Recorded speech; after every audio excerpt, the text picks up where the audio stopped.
Hi, my name is Arnold Viersen. I'm the Member of Parliament for Peace River Westlock. As a first-term Member of Parliament, the impacts of violent and degrading pornography was not an issue I was expecting to bring forward when I arrived here in Ottawa. For 10 years before this, I had been an automotive technician.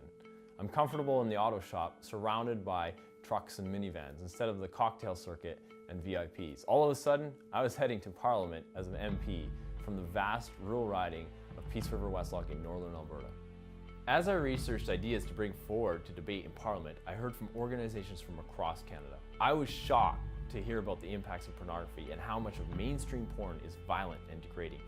Did you know that in Canada, the average age of first exposure to pornography for both boys and girls is 12 years old? Adult websites get more visitors each month than Netflix, Amazon, and Twitter combined, with Pornhub, the largest free site alone, receiving over 21 billion visits in 2015. 35% of all internet downloads are sexually explicit. Globally, the sexually explicit material is a $97 billion industry, and 88% of the top pornographic films predominantly feature violence towards women. Let that sink in for a minute. A $97 billion industry that makes up 35% of all internet downloads, and that is easily accessible at the click of a button, and primarily features violence and degradation of women, is the primary sexual educator for our youth starting at the age of 12. More than anything, pornography is a public health issue, and it harms and disrupts our physical, mental, and social well-being. It is one of the biggest reasons sexual abuse is so common today, and it hurts many of us and the people in our lives. The majority of people are concerned about this are healthcare workers, pediatricians, nurses, and psychologists. But I've also heard from many parents, teachers, children's advocates, sexual assault centers. These people have all seen firsthand the harmful impacts of pornography, and it's devastating. I've also discovered that Parliament has not studied the impact of pornography for over 30 years. The last major study was completed in 1985, before I was born and before the invention of the internet.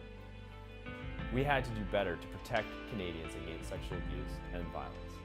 Canada has a responsibility to develop policies that foster healthy development of youth, increase child protection online, and combat violence against women and girls.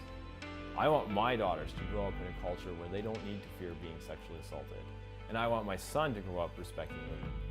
As a dad, I have a responsibility for my kids and fight for a healthier Canada. And so I put forward in Parliament motion M47. MPs from all parties rallied behind M47, including Conservative MP Michelle Rempel, Liberal MP Kamala Kara, who at the time was the Parliamentary Secretary to the Minister of Health, and NDP MP Christine Moore, and Green Party leader Elizabeth May. After 2 hours of debate on December 18, 2016, M47 was unanimously adopted by the House of Commons. Now that M47 was adopted, we proposed over 50 expert witnesses to the Health Committee, most of them from the medical and research communities. Unfortunately, the Health Committee chose only to hear 12 testimonies and 23 briefs, and then issued a weak report in June of 2017. The government responded with an even weaker response in October of the same year. The committee report and the government response were so disappointing and ignored much of the evidence that they had heard. The main focus of the government's response was an update to the sexual education guidelines and to pat themselves on the back for the great job that they thought that they were doing. The problem is that education and awareness alone is not going to keep our kids from exposure to the harmful impacts of violent pornography. Just like smoking, we can't rely on education alone to teach our kids that smoking is harmful. We also take steps to restrict their access to cigarettes. Any effective response to the harms of pornography require both education and action to protect kids from it. The good news is that while the federal government is taking a hands-off approach to protecting youth online, Canadians across the country are taking action in their community. For example, the Alberta School Boards Association voted strongly in favor of integrating education on the harmful impacts of pornography into the provincial curriculum. And my friends Jay and Michelle Brock from an organization called Hope for the Sold, they made a great documentary on the impacts of pornography called Over 18. So what can you do? First of all, you can learn about the issue. There are great resources available to people of all age. A few great organizations to follow are Strength to Fight, Defend Dignity, and Fight the New Drug. Second, parents must understand that their impact and their responsibility. Talk to your kids about sexuality and pornography so that they can make informed and responsible decisions when they do encounter it.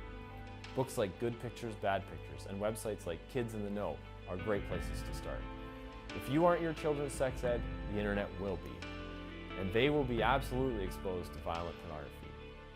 Parents must safeguard your children, not in fear, but in love.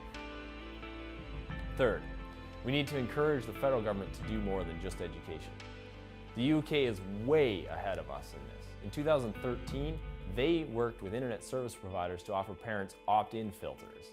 In 2017, they adopted legislation that required all pornographic websites to require visitors to verify that they are over the age of 18.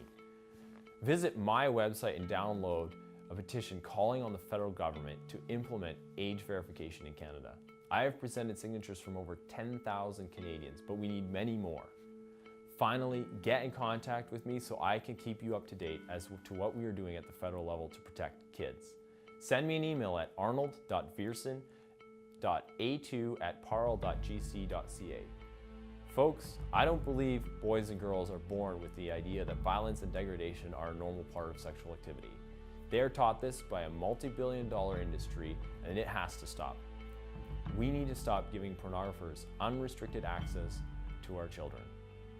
Join me as we work to protect children better online and cultivate a society that raises young boys to be men who value and respect women, and raises young girls to be women free from sexual violence and objectification.